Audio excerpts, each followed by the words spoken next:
자동차를 운전할 때 분명 나는 핸들을 바로 했는데 차는 오른쪽으로 혹은 왼쪽으로 기울어서 간다?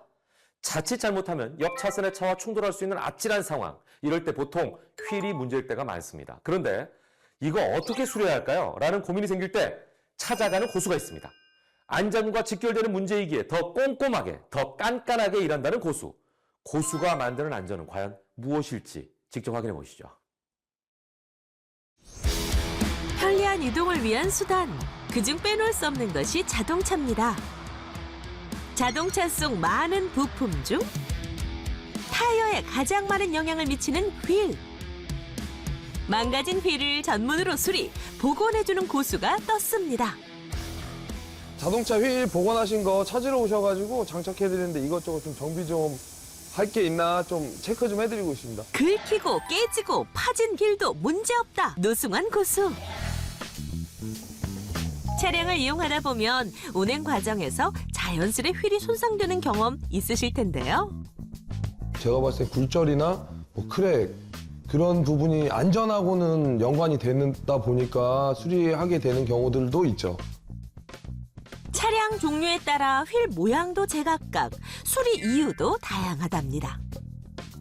차 진동이나 좀 고속으로 주행하셨을 때 떨림 이런 걸로 좀 판단이 되긴 하는데 그거를 휠의 굴절인지를 모르시고 그냥 타이어 상태, 뭐 편마모 그냥 이렇게 좀 왜곡되게 생각하고 오시는 분들이 많다가 오셔서 밸런스를 돌려서 드리면 내 휠이 굴절이 돼 있는 상태라는 걸 좀 파악하시는 경우들이 엄청 많죠. 본격적인 휠 수리를 위해 차량에서 타이어와 휠을 분리하는 고수. 도로나 이런 게 좀 좋지 않아요. 좀 미세하게 굴절이나 이런 게 좀 생길 수 있는데 고객님이 좀 느끼셨어요. 내 차에 휠은 굴절이 뭐 3개 정도 있는 것 같다라고 하셔가지고 일단은 굴절 먼저 잡고 그리고 이제 외형 복원을 하기로 해서 보내주신 차량입니다. 좋지 않은 도로 사정으로 주행 중 휠에 손상이 가해졌다는데요. 자, 본격적인 복원 전 타이어를 분리해 꼼꼼하게 휠 상태를 확인해주고요. 빠뜨리는 부분이 없도록 휠을 굴려가며 굴절된 부위를 펴주기 시작합니다. 피면서 또 오히려 더 늘렸다가 또 다시 당겨지는 역할을 좀 최대한대로 좀 드려야지 휠이 안전하게 좀 복원이 되는 거거든요. 그래서 좀 더 신중하고 세심하게 좀 해야 되는 작업이긴 해요. 한치의 오차 없는 완벽한 복원을 위해 매 눈으로 작업을 이어가는데요. 굴절된 휠을 편 후 진행된 다음 작업은 바로 이제 샌드 블라스터라고 도장 마지막 들어가기 전에 면과 이런 거를 좀 이물질들을 좀 제거하는 작업을 하고 있습니다, 지금. 고수의 손에 깨끗하게 재탄생한 휠. 파손의 흔적을 찾아볼 수가 없습니다. 복원된 휠의 도색을 위해 휠 곳곳에 꼼꼼하게 액체를 분사하며 도색을 진행하는 고수. 뭐 일단은 도색이 다 완성이 되고 나갔을 때 뭐 자연적으로 벗겨지거나 떨어지지 않는 거를 우선 제일 중요시 생각하고 있고 컬러나 이런 게 최대한대로 고객이 원하는 색깔에 맞춰서 해야 되기 때문에 그런 걸 좀 중점적으로 생각하고 있어요.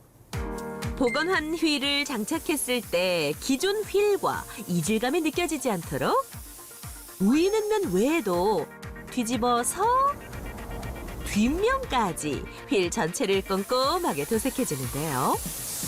복원 수리의 흔적이 남지 않도록 기존과 동일한 색깔로 배합해 도색하는 것 또한 아주 중요한 포인트랍니다.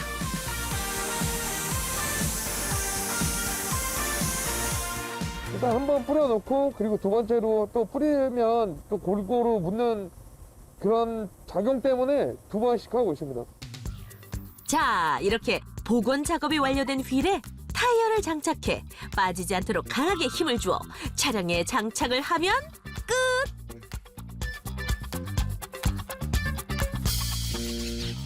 고가격대의 차량들은 좀 많이 민감하고 브레이크 자체가 일반하고 좀 다른 브레이크들도 있어서 코어가 넘어가거나 하는 경우도 있어서 이런 건 아예 그냥 애초에 토크렌치로 조이고 있습니다. 깨지고 파였던 흔적을 찾아볼 수 없게 감쪽같이 복원됐습니다. 제가 나름 뭐 레이싱도 좀 하고 취미생활로 뭐 전문은 아닌데 취미생활로 좀 튜닝 이런 걸 좀 좋아하다 보니까는 하게 됐는데 서킷에서 타다 보면 휠이 굴절이 좀 많이 생겨요. 그래서 수리를 해봤는데 바람이 계속 새는 거예요. 한 달 되면 또 새고 한 달 되면 또 새고 그렇게 해서 결국에는 찾다가 보니까는 아, 좀 이거를 한번 해봐야 되겠다, 배워봐야 되겠다 해서 저 샵에서 시작하게 된 게 지금까지 온 거거든요. 취미 생활로 인해 자연스럽게 생겨난 열정이 곧 직업이 됐다는 고수. 좀 약간 뿌듯한 거는 가실 때 어른들이 진짜 엄청 고개 숙여가지고 인사해 주시고 하면 좀 뿌듯하기도 하고 마음이 좀, 네, 좀 좋죠. 여기 고수의 손길을 기다리는 수리 차량이 또 입고됐습니다. 네, 어떻게 오셨어요? 자체가 네. 이렇게 아, 예. 얼라이먼트 받으면 되는 거죠? 과연 차량에는 무슨 문제가 있는 걸까요? 보다 정확한 확인을 위해 수리 공간으로 차량을 이동시킵니다. 얼라이먼트 주기 같은 경우는 솔직히 저는 뭐 다른 데서 뭐 타이어 갈면 봐야 된다, 꼭 봐야 된다는 아니고 타이어를 봤을 때 육안적으로 확실히 딱 티가 나거나 아니면 뭐 핸들이 꺾여서 이질감이 들지 않는 한은 크게 볼 필요가 없다고 생각합니다. 바퀴에 기계를 장착한 후 차량의 문제 원인을 정밀 분석해 보는데요.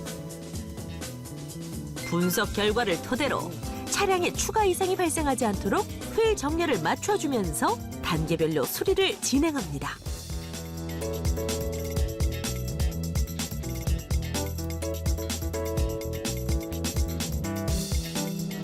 너무 오래돼서 미세하게까지 조정은 잘 안 돼가지고 최단대로 맞힐 거 맞춰가지고 마무리하고 시운전 한번 해볼까 합니다, 지금.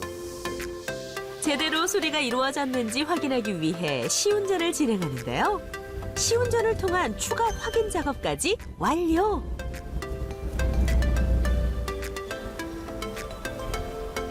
이제 수리가 완료된 차량을 고객에게 인수해주면 되는데요.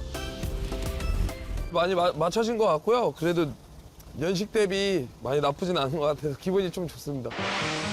끊임없는 노력 덕분에 실력이 입소문 나면서 찾는 이들이 많아졌다는 고수. 앞으로의 바람은요?